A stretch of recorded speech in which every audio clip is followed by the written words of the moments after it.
우리가 이 금요일 저녁에 요나를 살펴보고 있습니다. 이 요나서 이야기는 신앙생활 좀 해보신 분들은 좀 잘 아는 이야기죠. 그래서 이 요나가 물고기 뱃속에 들어가게 되는 그 내용이 오늘 읽은 내용인데, 1장에서는 하나님께서 이 니느웨라는 그 당시에 아시리아의 수도였던 니느웨 성을 회개시키기를 원하셨습니다. 근데 그 도구로 이스라엘에 있는 북이스라엘의 요나를 통하여서 이제 회개시키기를 원하셨죠.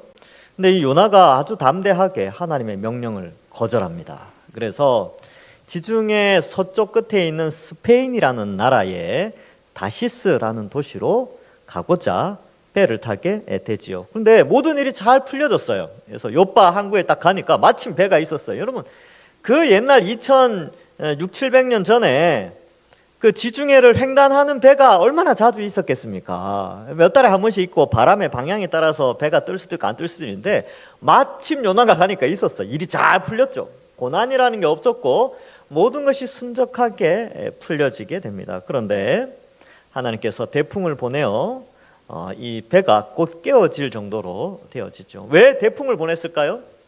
요나를 죽이시려고? 그것이 아니고 요나를 살리셔서 요나를 다시 니느웨로 보내시려고. 사실은 하나님의 명령을 거절했기 때문에 죽어도 마땅하지요. 그런데 하나님은 요나를 포기하지 않고 요나를 돌이키시기를 원하셨습니다. 그래서 요나를 향한 사랑. 근데 요나를 사랑하신 이유는 바로 니느웨를 사랑하셔서 그래요.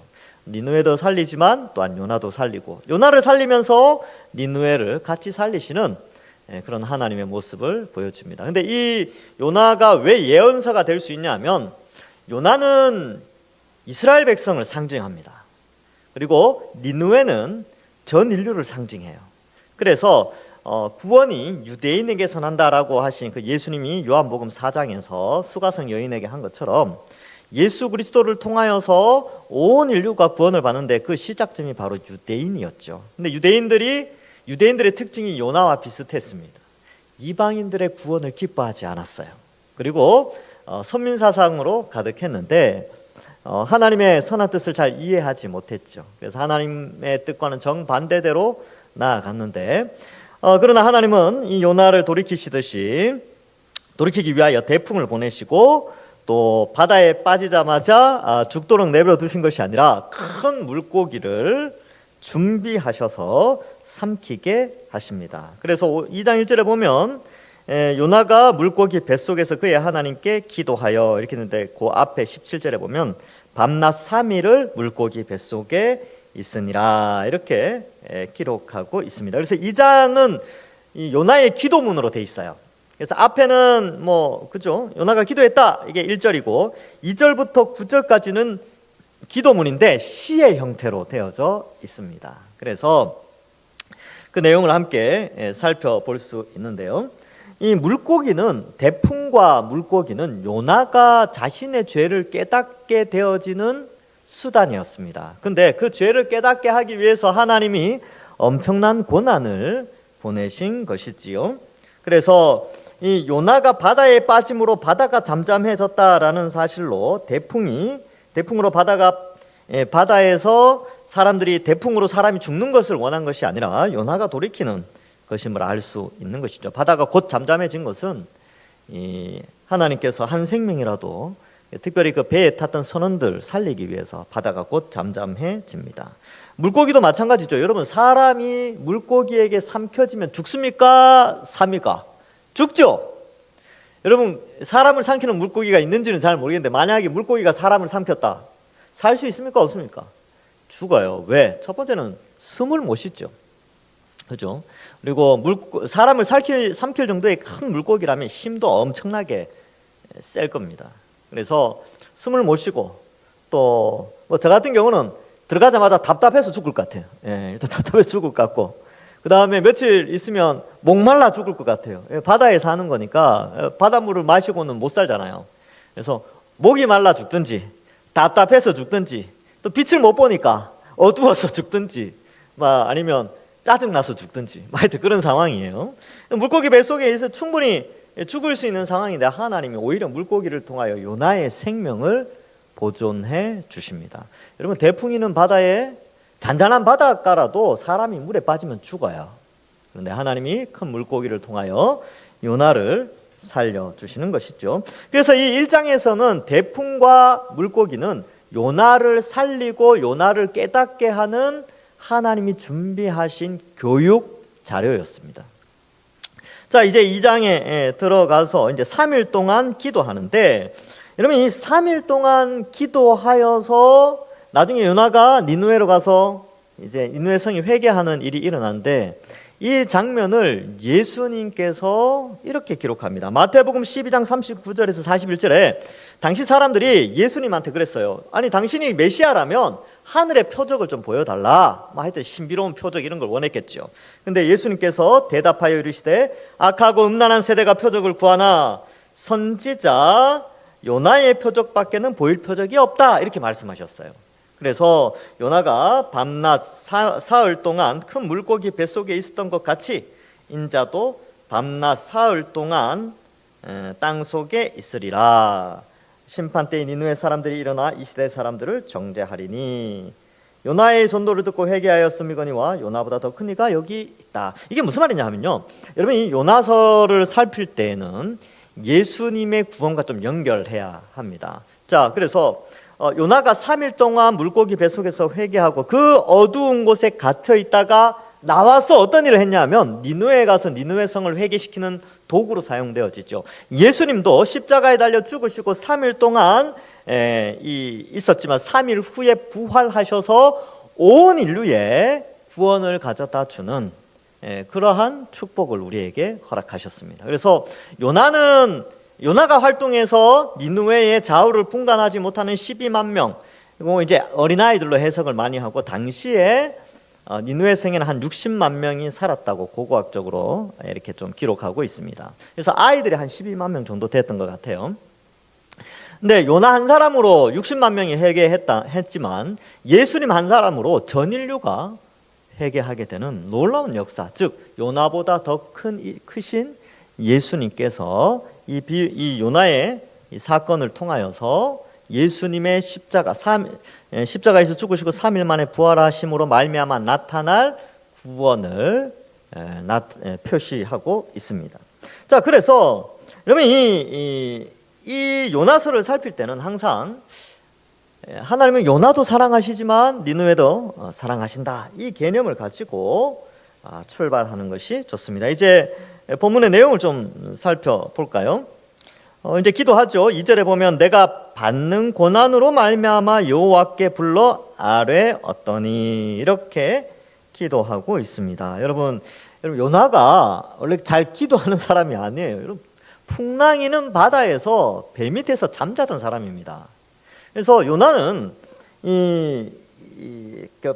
정말 뭐라 그럴까요? 이 목숨이 왔다 갔다 하는 상황에서도 잠을 자는 그런 영적으로 깊은 침체에 있었던 사람인데, 그에게 큰 고난이 닥치자 결국 기도하는 그런 모습을 보여주게 됩니다. 그래, 어떻게 보면 사실 물고기 뱃속이 잠자기에는 더 좋죠. 빛도 없고, 그죠? 사람들 방해도 안 하고, 그리고 더 절망적인 상황이기도 합니다. 이제 나는 물고기 뱃속에 들어왔구나, 이제 살 수 없구나, 나는 이제 죽었구나 하고 절망에 빠져서 쓰러져 있을 수 있는 그런 상황인데, 오히려 그 절망의 상황, 대풍이 불어오는 바다 위보다 더 절망적인 물고기 뱃속에 있는 상황에서 이 요나는 영적으로 깨어 기도하게 됩니다. 어쩌면 물고기 뱃속에서 참된 평안을 맛보게 되는 것이죠. 배 아래에서 깊이 잠든 것과 물고기 배 아래에서 깨어 기도하는 요나의 모습이 대조되어지며 하나님의 원래 목적, 요나를 돌이키시고자 하는 목적이 이루어지고 있음을 우리는 깨닫게 됩니다. 자, 그래서 요나는 이 엄청난 고난이 있죠. 그 뒤에 서술된 표현들 보면, 이 고난에 대한 표현을 아주 시적으로 잘 표현하고 있습니다. 그래서 이러한 어려운 가운데 그는 깨어 기도하는 모습, 1장에서의 모습과 다른 2장에서는 기도하는 요나의 모습을 보여주고 있습니다. 여러분, 기도할 수 없을 것 같은 그때, 그리고 모든 것이 끝났다고 생각하는 바로 그 고난의 때, 하나님은 더 이상 나와 함께 하지 않는다라고 생각할 수 있는 바로 그때에 우리는 기도해야 합니다. 요나가 바로 그랬어요.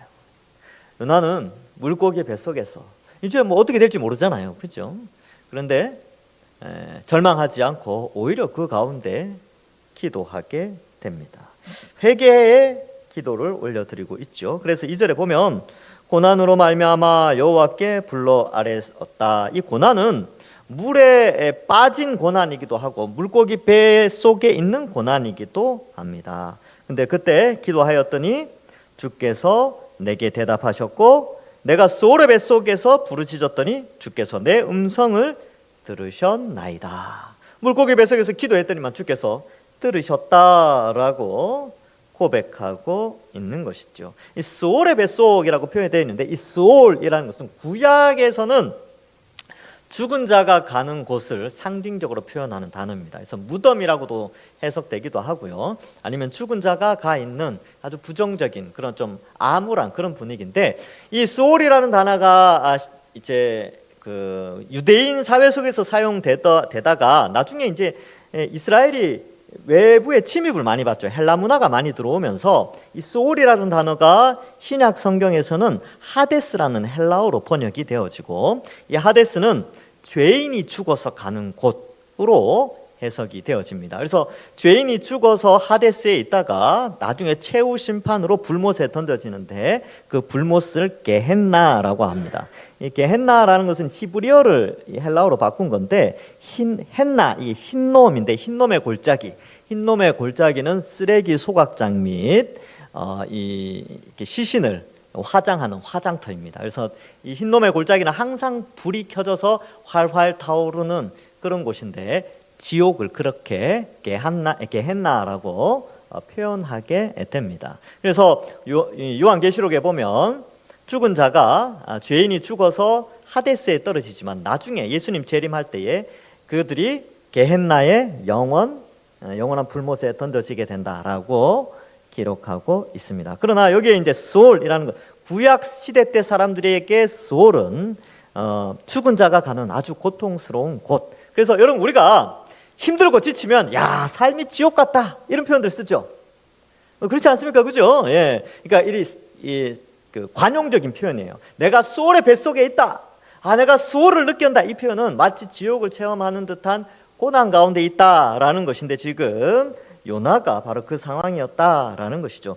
그 수올의 뱃속에 있을 때 드디어 그 입이 열려져서 회개합니다. 그 대풍이는 그 배 위에서 회개했으면 얼마나 좋을까요, 그렇죠? 근데 바다에 던져지고 나서 드디어 하나님을 깨닫게 됐죠. 3절 이하에 보면 주께서 나를 깊은 바다 속 가운데 던지셨으므로 큰 물이 나를 둘렀고 주의 파도와 큰 물결이 다 내 위에 넘쳤나이다. 바닷물을 좀 많이 먹었을 것 같아요. 여러분 바다에 빠져 보신 적 있습니까?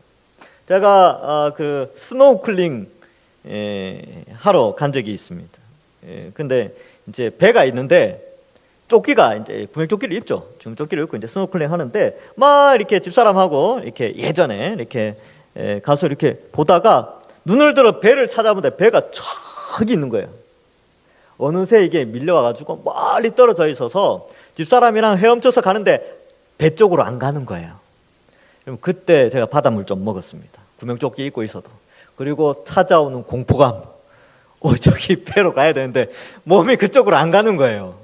너무 무서웠습니다. 근데 이제 집사람한테는 안심시키고 걱정하지 마라 그러고 막 진짜 힘을 다해서 저어서 겨우겨우 한참 갔습니다. 그때는 물고기고 뭐고 눈에 들어오질 않았어요. 그 바다가 주는 공포감이 있어요.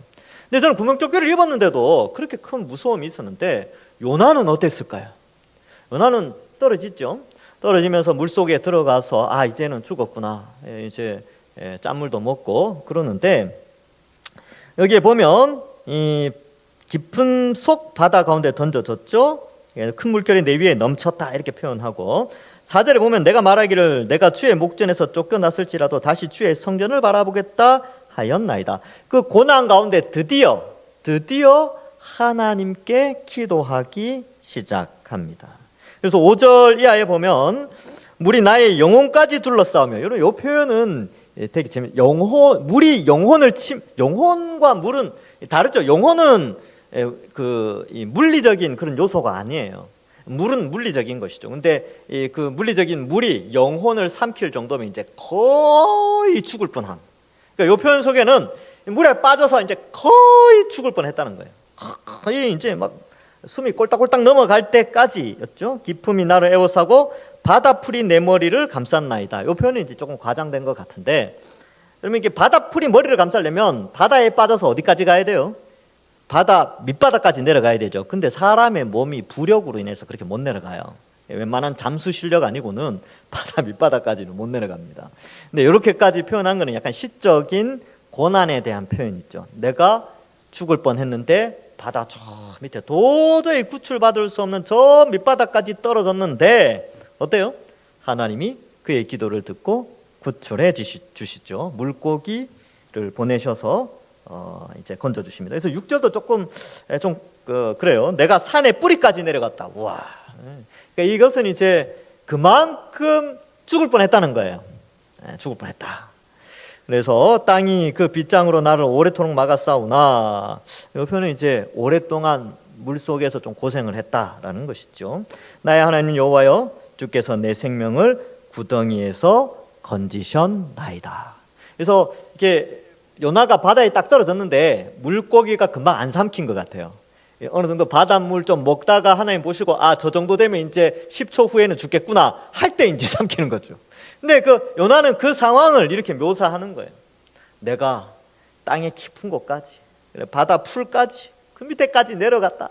사실 이게 이렇게 물리적으로는 그렇게 되지는 않죠. 근데 그만큼 고생을 한, 죽을 뻔한 그런 모습을 나타내고 있습니다. 근데 바로 그때 요나가 기도했어요. 여러분, 우리의 모습이지 않습니까? 어쩌면 요나도 그랬을 수 있죠. 야, 이제 나 다 끝났구나. 나 이제 더 이상 구출받을 수 없겠구나. 야, 결국 나에게도 이런 고난이 와서 내가 여기서 끝나는구나 라고 하는 그때 기도하는 거예요. 그때 정말 인생의 코너까지 몰렸을 때에, 아니면 이제 더 이상 갈 수 없는 낭떠러지 끝에 서 있는 바로 그때에 하나님께 기도하는 것이 하나님의 백성의 모습입니다. 세상 사람들은 모든 것을 포기하죠. 그러나 우리는 바로 그 벼랑 끝에서 더 이상 앞으로 갈 수 없는 그 상황 속에서 하나님께 기도하는 것이죠. 그러면 하나님이 들으십니다. 2절 끝부분에 주께서 내 음성을 들으셨나이다. 우리 하나님 그런 하나님이에요. 그래서 여러분, 우리가 어떠한 고난이 있다 할지라도 그 고난의 정도가 정말로 지옥과 같은, 곧 죽을 것 같은 그런 상황 속에서 우리가 잊지 말아야 될 것은 그때 하나님이 우리의 절박한 기도를 들으신다는 것입니다. 성경은 그것을 우리에게 강조하고 있습니다. 아무리 힘들어도요, 아무리 고난이 있어도 바로 그때 기도하는 것이죠. 요나가 어떻게 기도했을까요? 아주 급하게 기도했겠죠. 살려달라고. 그건 다른 방법이 없지 않습니까? 여러분, 우리가 인생의 코너에 몰렸을 때 어떻게 기도합니까? 그냥 하나님 앞에 나와서 대처가 없어요. 그냥 울고, 그냥 하나님 붙잡고, 인간의 힘과 지혜와 능력으로는 모든 것을 그 어떤 것도 해결할 수 없는 그때에 하나님이 우리를 불쌍히 여기시고 그 기도를 들어주십니다.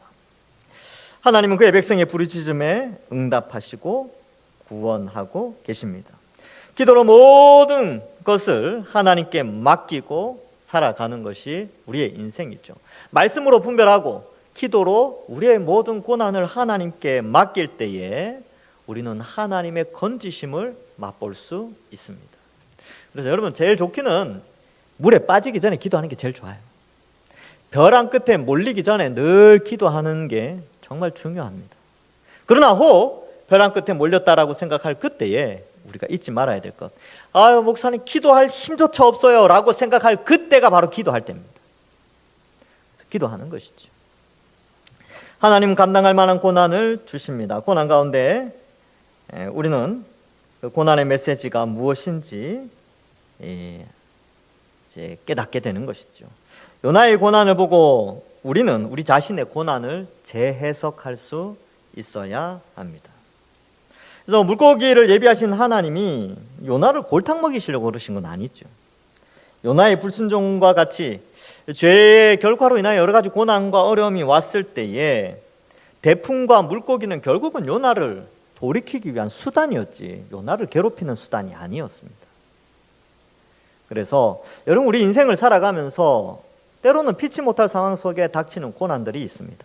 그 고난 가운데 우리가 무릎 꿇게 되는 것이죠. 이건 아마 개인적으로도 여러분들 많은 경험이 있을 겁니다. 평소 땐 기도 잘 안 하다가 어려움이 닥치면 어때요? 기도하시죠.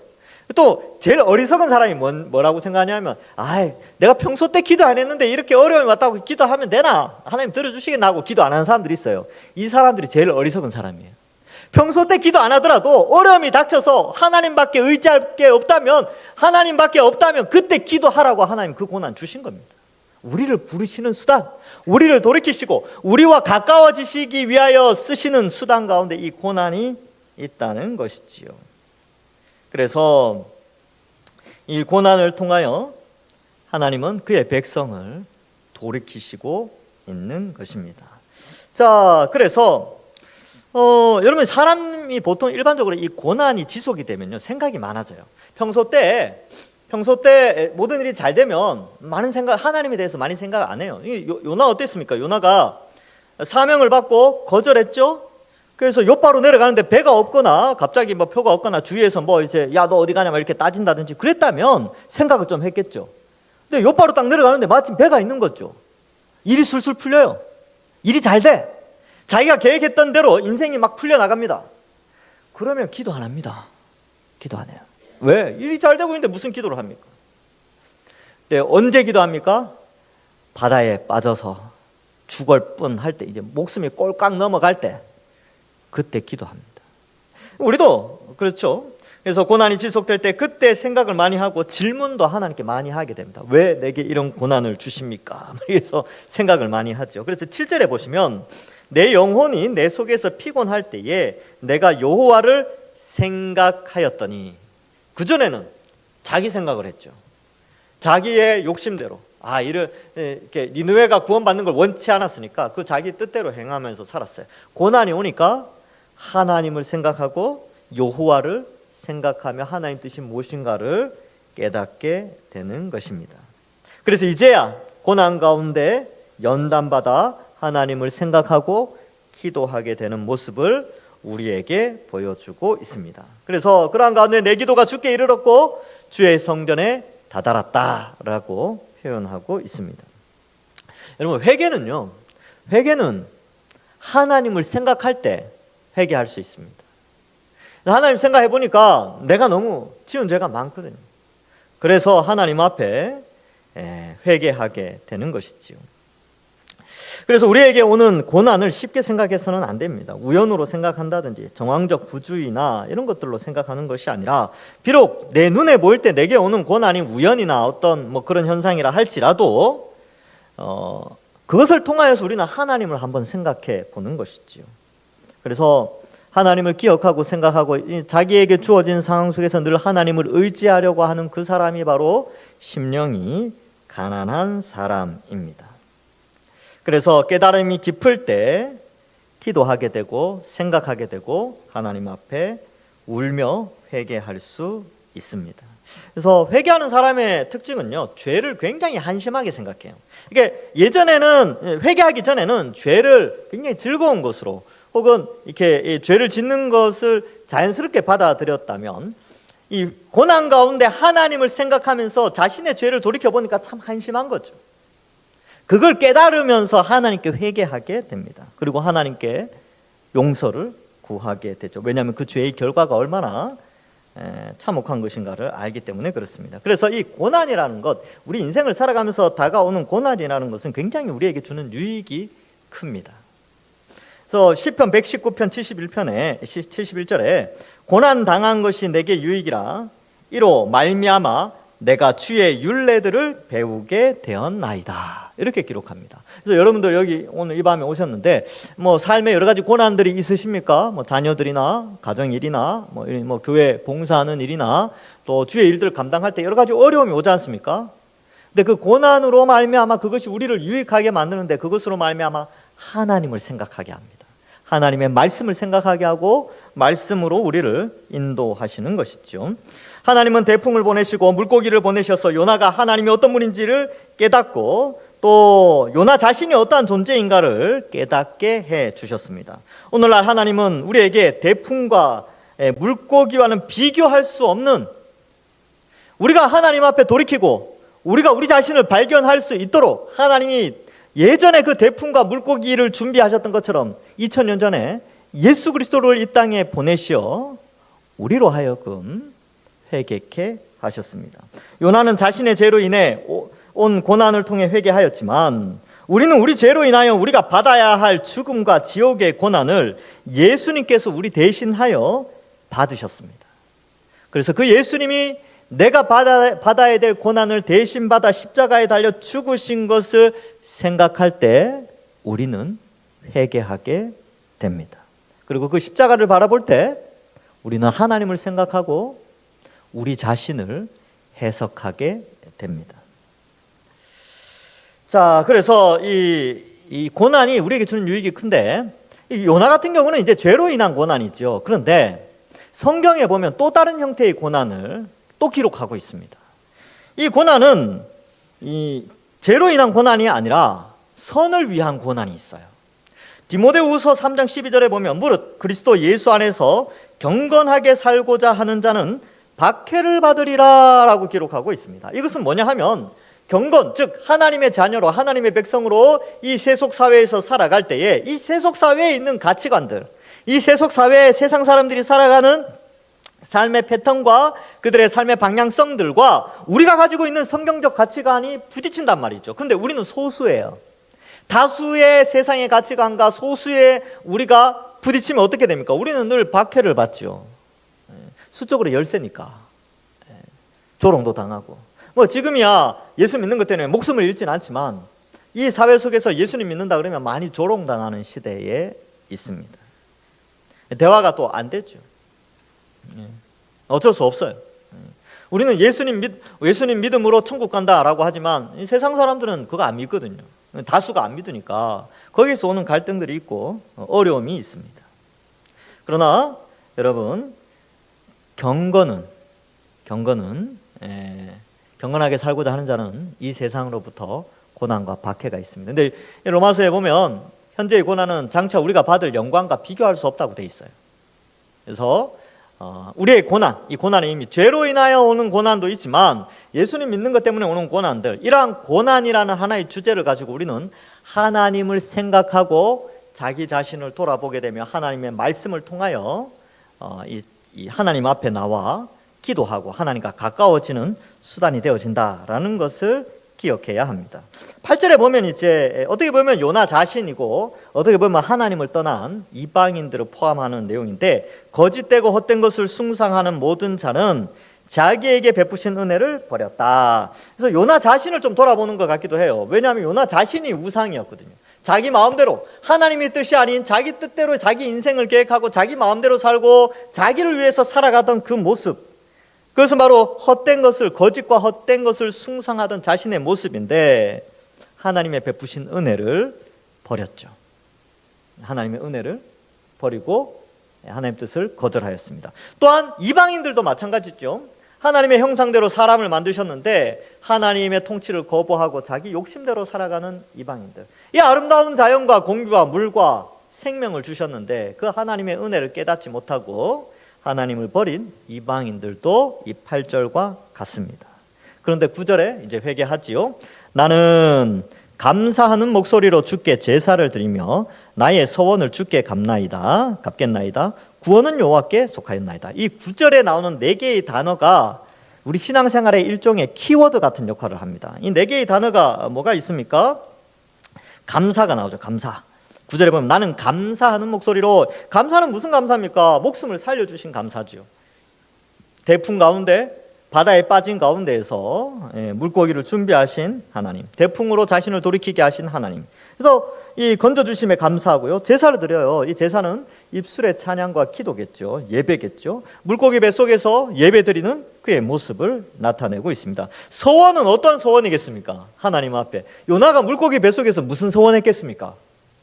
바로 하나님의 명령을 다시 순종하겠다. 니느웨로 가서 하나님이 제게 알려주신 메시지 전달하겠습니다 라는 회개의 서원이겠죠. 서원을 하게 됩니다. 그리고 구원은요, 물고기 뱃속에서 나가서 그 사명을 감당하는 것이 그의 개인에게는 구원이 되는 것입니다. 그래서 구원은 여호와께 속하였습니다 라고 하면 물고기 뱃속에서 3일 동안 회개한 것을 요나가 나중에, 요나서는 이제 요나가 나중에 기록했을 거 아닙니까? 그죠? 그래서 이 3일 동안의 내용을 2장에 2절부터 9절까지의 이 절들을 통하여서 압축해서 그의 기도의 제목을 나타내고 있습니다. 그래서 이제 10절에 보시면 여호와께서 그 물고기에게 말씀하시매 요나를 육지에 토하니라. 하나님께서 살려주시죠. 왜 토한 줄 아십니까? 니느웨로 가라고. 그래서 요나도 살려주시고 니느웨도 살려주시죠. 근데 이 사건이 왜 예언서가 되느냐? 이 요나서에 나오는 이 사건은 인류의 역사와 같습니다. 창조로부터 예수님 재림 때까지 인류의 역사가 이렇게 되는데 하나님께서 인류를 바라보는 방식이에요. 요나는 유대인을 대표합니다. 니느웨는 온 인류, 이방인 온 인류를 대표해요. 이처럼 하나님은 유대인도 사랑하시고 이방인도 사랑하십니다. 그래서 이 로마서 9장부터 11장까지는 하나님이 유대인을 어떻게 바라보시는가를 기록하고 있는데 이 로마서 11장에 가면 그렇게 돼 있죠. 이방인들이 다 회개하면, 하나님이 정하신 숫자의 이방인들이 회개하면 그 다음에 유대인들이 구원을 받는다. 근데 이 구조가, 이 로마서의 이 구조가 요나서의 구조랑 상당히 비슷합니다. 왜냐하면 요나가 돌이키는 데 있어서 이 3장에서 니느웨가 회개하거든요. 니느웨가 구원을 받아요. 근데 4장에서는 하나님이 요나를 찾아가십니다. 그리고 요나를 설득시켜요. 이 장면이 나오는데 이게 인류를 향한 하나님의 계획을 하나의 사건을 통해서 단적으로 보여주기 때문에 이 요나서가 예언서에 들어가게 됩니다. 여러분, 우린 다 이방인이죠. 우린 다 니느웨 성 사람들입니다. 비유적으로 볼 때는. 그래서 지금 21세기를 살아가는 가운데 하나님은 이 예수 그리스도로 말미암아, 이 복음으로 말미암아 우리를 구원해 주시고 이방인의 충만한 수가 차면 혈통적인 이스라엘이 복음을 통해서 회개할 날이 있다는 사실을 알고 그때를 소망하면서 또 이 본문을 통하여 하나님은 이렇게 한 생명이라도 귀하게 여기시고 사랑하시는구나, 이것을 깨닫고, 또 특별히 요나는 하나님의 백성이었죠. 근데 그 하나님의 백성이 범죄하였을 때 하나님은 그를 처단하거나 포기하거나 내쫓거나 다시 지옥에 보낸다든지 그렇게 하시는 것이 아니라 그 하나님의 백성을 끝까지 책임지고 사랑하십니다. 로마서 8장에 보면 사망이나 생명이나 피조물이나 칼이나 오늘날로 치면 총이나 핵폭탄이나 이런 것들이 결코 하나님의 사랑에서 끊을 수 없습니다. 그래서 하나님의 사랑, 그리고 하나님의 구원 계획, 이것을 우리가 깨닫고, 여러분 삶 속에서 고난 가운데 하나님께 기도하십시오. 하나님 들어주십니다. 그리고 하나님 나를 사랑하시고 있다는 사실을 잊지 않으시고, 또한 나를 먼저 사랑하신 것은 내 주변에 예수님 믿지 않는 자들을 사랑하여 구원하시기를 원하신다는 사실을 알고, 예수님 믿는 우리가 복음 전하면서 우리의 사명을 잘 감당하여 하나님께 영광 돌리시는 우리 모든 주의 백성들 되기를 주님의 이름으로 간절히 축원합니다. 기도하겠습니다. 하나님 아버지, 은혜를 감사합니다. 허물과 죄로 죽었던 우리를 택하여 구원하여 주시고 또 하나님의 사랑 안에서 참 생명을 허락하여 주시니 감사합니다. 우리가 하나님을 멀리 떠나 있을 때 범죄하고 또 죄악 가운데 있었지만 하나님 우리를 택하여 회개케 하시고 우리가 받아야 될 그 고난을 예수님이 십자가에서 대신 다 받게 하심으로 우리가 그 십자가 바라보며 회개하며 또 하나님 백성으로 다짐하며 살 수 있도록 은혜 내려주시니 감사합니다. 이 밤에도 우리가 다시 십자가 바라보고 회개하고 또 다짐하며 또 하나님의 사랑을 깨닫고 기도하여 이 땅을 살아가면서 때로는 힘들고 지친다 할지라도 하나님 우리의 기도에 응답하셔서 우리의 앞길을 가장 좋은 길로 인도하여 주옵소서. 감사드리옵고 예수님의 이름으로 기도하옵나이다. 아멘.